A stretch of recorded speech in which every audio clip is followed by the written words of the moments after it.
Good morning. Kumusta na kayo?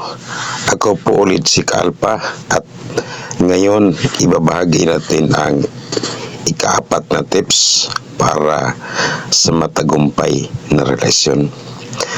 Trust with healthy boundaries. Alam nyo ba, isa sa mga pangunahing dahilan kung bakit nag-aaway o naghihiwalayan ang mag-asawa o magkasintahan ay silos. Oo, totoo yan. Ang silos kapag nasa tamang sukat ay tanda ng pagmamahal.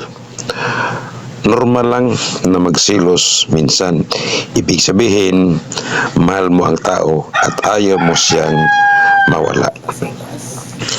Pero dito tayo dapat mag-ingat.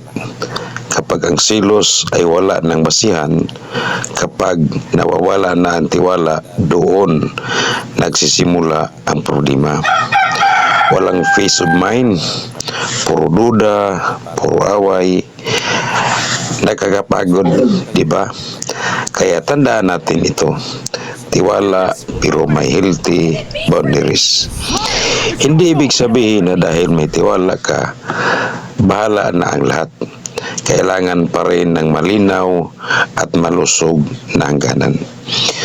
Pwedeng may konting silos, pwedeng may paalala, pero hindi kontrol, hindi pagbibintang at hindi walang basihang hinala.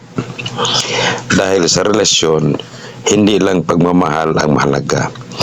Kapayapaan ng isip at respeto sa isa't isa ang mas nagpapalakas ng samahan.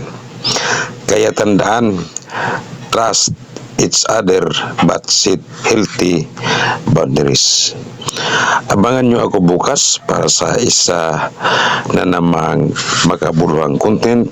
Kung sa tingin nyo ay makakatulong ito sa iba, share nyo na at huwag kalimutang sundan ako para updated kayo sa mga susunod nating usapan.